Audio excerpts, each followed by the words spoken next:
to wind back a little further to Mongo. And there is so much contrast between Mongo and Snowflake. Maybe I'll let you first set the stage and context for Sure. what brought you to Mongo and how was it there? I was with Tableau Software through their IPO journey, and I had heard of MongoDB. And candidly, I thought the name was silly. I was like, what is MongoDB? That was like my only association with MongoDB at that time. I had since moved to a startup where I was leading a larger team, and I got recruited by them. Literally, I didn't know anything about them. But obviously, once I was recruited, I was like, wow, this is a company that's really doing some cool stuff. Great team, great products, good investors, great momentum. And so I ended up joining the company running the Pac Northwest. We had probably 5 paying customers when I joined at MongoDB in my region. And there are so many learnings associated with that. When you look at the positives, the benefits of open source, absolutely zero friction between the users and the product. And so you can really build a ton of momentum and adoption of your product. That also leads to a lot of healthy acceleration of your product development because you're getting better feedback faster. What I thought was the most interesting is even though we had 5 paying customers, nearly every company that we were targeting had somebody in that company who was a user of our product. And the users of the product love the product. And so that was this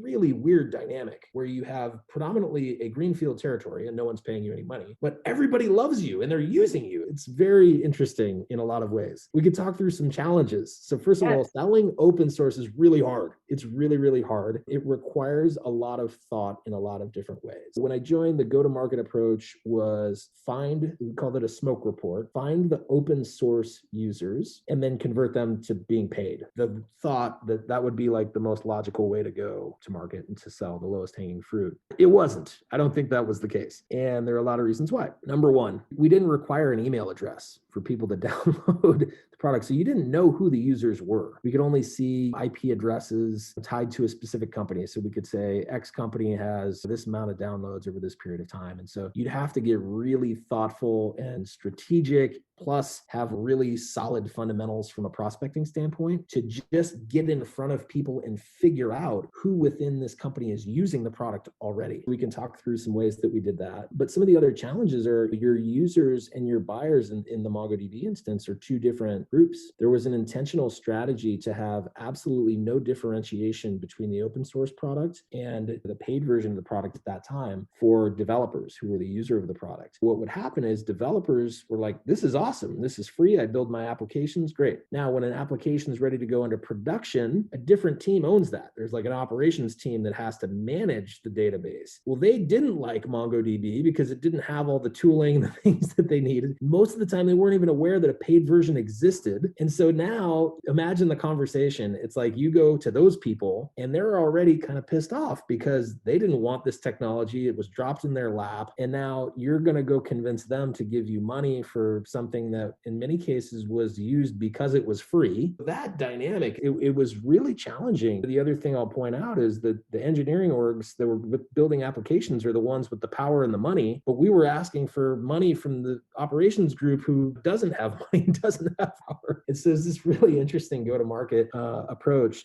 Because of that, it was difficult to drive widespread adoption within an account because there was this polarizing, half the people were just like, I love this product, it's the best thing ever. And then there was a lot of noise about this product sucks. And it was because of the limitations for the operational aspects of it from the free version that we had a solution for, but it was really challenging to educate at the same speed in which the product was being adopted from an open source standpoint. This all really changed when they added the Atlas products to their portfolio, because now it allowed reps to go in and have a completely different conversation with customers, which was everybody had some strategy around moving to the cloud, building software applications either internally or for external customers. People wanted to get out of the business of having armies of DBAs managing databases. They really wanted to empower the engineering orgs. And so we could have a value-based conversation with senior people tied to initiatives that had budget, that had a lot of strategic value to the customer. That go-to-market is a million times different than chasing, hey, somebody's using the product for free, and now I'm going to convince you that these incremental feature sets are worth this amount of money. That was MongoDB in a nutshell. This is fascinating. There were 2 parts to it. So I went back one step, finding who was using the product and reading them and having a conversation with them. Could you say more about how you did that? We had a play that I'd say it was build it and they will come. we would see based on these smoke reports that X company had a certain amount of downloads over a certain period of time. So we would say, all right, we don't know. You never really know because it could be like one person downloading a ton of versions and doing a pet project for themselves. But you'd have a suspicion. I think there's more prevalent usage in these companies. Where we thought there might be some smoke, we were very strategic and thoughtful about the way we would communicate this, but we would basically send out a mass email to specific people. We would actually do the research and say, we think that these are the right people. There's a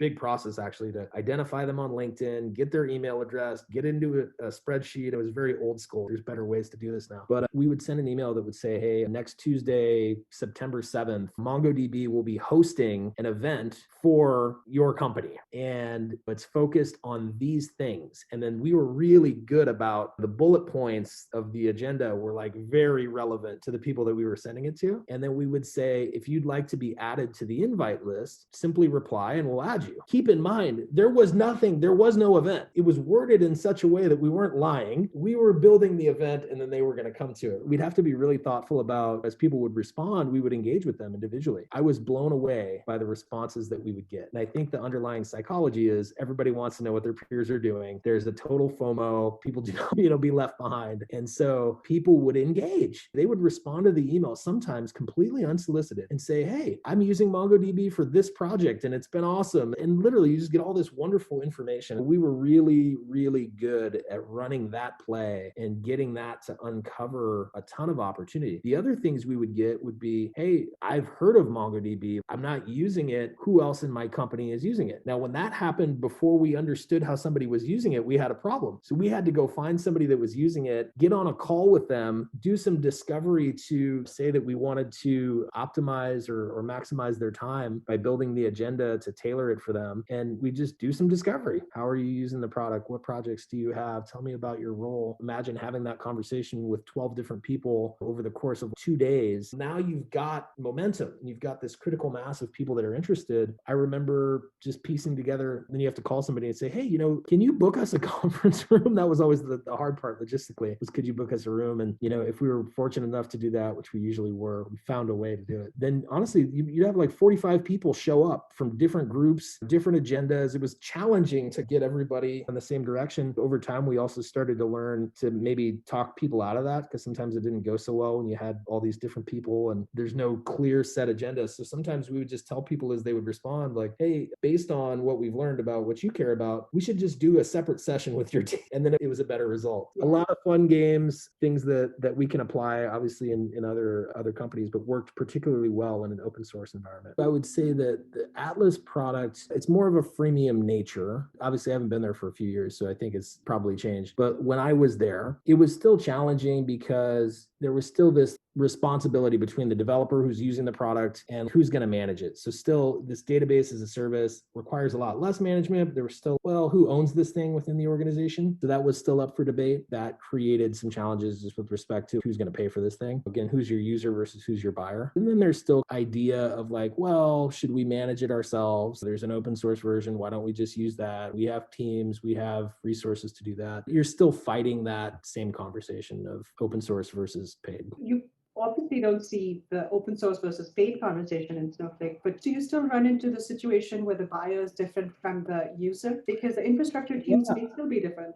Absolutely. That's been the biggest part of the evolution. I talked about when I joined, Snowflake was the cloud data warehouse company. And in reality, our technology was a data platform and people were using it for other use cases and it had a lot more strategic value. But just the way that it's positioned, usually the beneficiary of Snowflake's product is a CMO, a product leader. It's somebody in the line of business and their organizations are the ones who stand to benefit. But nobody in those roles wants to talk about a data warehouse. I have people that manage that for me. That's not my conversation. But that was the biggest challenge of how do we get in touch with the people who ultimately have the strategic initiatives, stand to benefit from our products, have the budget and the power and the authority to get stuff done. That was a difficult thing to navigate. It's getting easier over time because the data cloud or a data platform is a lot more interesting conversation. We have so many customers who build products on Snowflake that people are willing to have those conversations. So now you can talk to revenue leaders, you can talk to executives. And then of course, having the largest software IPO in history helps from a credibility standpoint. So now everybody wants to talk to you for sure.